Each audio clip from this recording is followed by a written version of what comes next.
Shalom. We the real Hebrew Israelites coming to you week in and week out. Prophesying the downfall of America. Give you this truth. First and foremost, I want to give all praise and glory and honor to Yahweh, Bahasham, Yahushai, double honor to the elders and apostles. Yeah, this part two to the first video I did, who the law for, who the Bible for. And I ended on 1 Timothy chapter 6.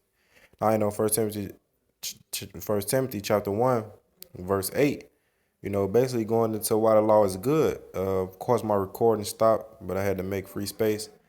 But we know that the law is good if a man use it lawfully. So if you're using the law lawfully, if you're using it to what the scripture tell you, like I was saying in my other video, not eating pork, not eating shrimp, knowing that what things and ailments that these different creatures cause, and they serve a purpose in the ecosystem, which is to clean up, whatever waste or whatever whatever things our body don't supposed to consume. It ain't benefiting you, it ain't helping you, it's just destroying you.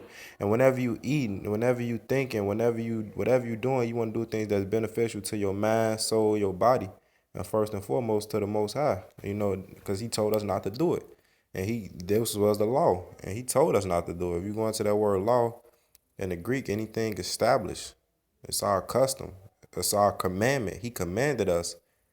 It's approved of God, Yahweh, Bahasham Yahushai. You know, uh, that's just a quick thing of breakdown on the word law. Verse 9, knowing this, that the law is not made for a righteous man. Right, it's not made for somebody who are already right, because none of us was right. And all of us was wicked when we was back in the world. And whatever brothers was doing in the world, we was wicked. We was going off. We didn't know these things. Some brothers was different. Other brothers, every brother had their journey that they was going through in life. So the law was made for us. These scriptures was for us, and it's going to tell you why. You don't take a clean shirt or a clean pair of pants to the cleaners. What's the point of taking it there? You want to take something that's dirty. You want to take something that's filthy. You want to take something that's raggedy, and you take it to the cleaners, and the cleaners being symbolic for the Most High, and you want it to get cleaned up, Lord willing. So you can put it back on and be looking right. That's what our knowledge, our heritage, keeping these laws, statutes, and commandments that the Most High commanded us. That's what we got to do. But for the lawless, and then the disobedient, for the ungodly, and for the sinners, for unholy and profane, of murderers of fathers and murderers of mothers, for manslayers. That's what the law for. Some of us was ungodly. All of us was ungodly. All of us was sinners. All of us was unholy and profane, man. Verse 10, for whoremongers, for them that defile themselves with mankind, for manstealers, for liars, for perjured persons, and if there be any other thing that is contrary to sound doctrine. So of course the laws for those people who was whoremongers and defiled themselves and manstealers and liars. That's just for our people fall into this snare because they don't follow the laws. That's why they defile themselves with mankind. That's why they out here being whoremongers and manstealers and perjured person and things like that. No brother ever fell into that category of great millstone. But if you look at our people as a whole, because they're still Israelites, this fits them. Why? Because going back up, they don't use the law lawfully. They don't even follow it. They don't even acknowledge. They don't even consider. They don't even care what the Most High has to offer, man. So that's how they fall into these traps and these snares, man. Verse 11, according to the glorious gospel of the blessed God, which was committed to my trust. We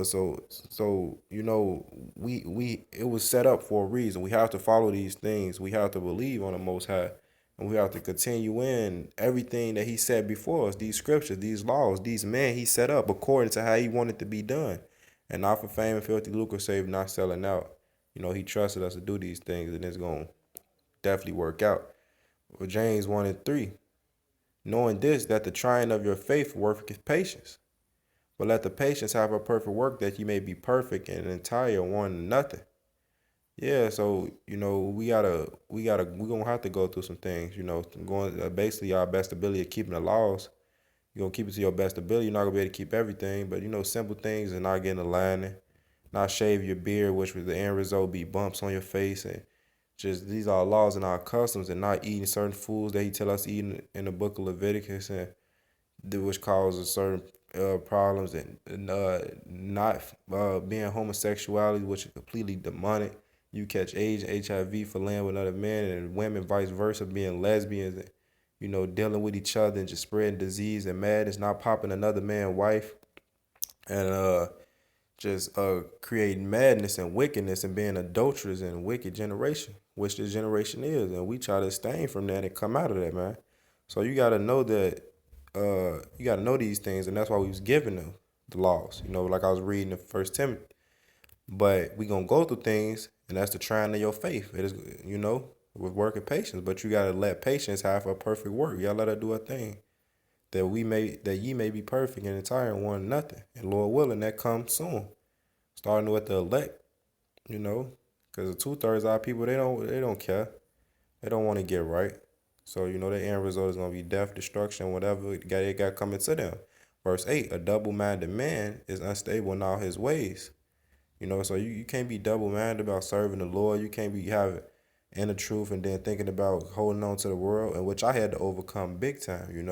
And to these great men, they molded me through the Spirit. They taught me through the Spirit. They got on me with righteous rebuke and correction and let me know, man, you got to choose. You got to give it all up for the Most High, because your reward is 10 times greater. And if you keep doing what you're doing, you're going to be destroyed. If you keep being disobedient and not listen to the law, you're going to be destroyed. If you give up and you just roll over and you fall to the snares of this world, this wicked world, this homosexual idol worshiping, this spirit, this vibration of the world, then you that's what you're gonna fall into, and it's gonna be that. So you gonna either go strive for the Most High and what He set up and do it how He set up, or you gonna get destroyed. You pick and choose. Verse 12: blessed is the man that endureth temptation, for when he is tried, he shall receive the crown of life, which Yahweh hath promised to them that love Him.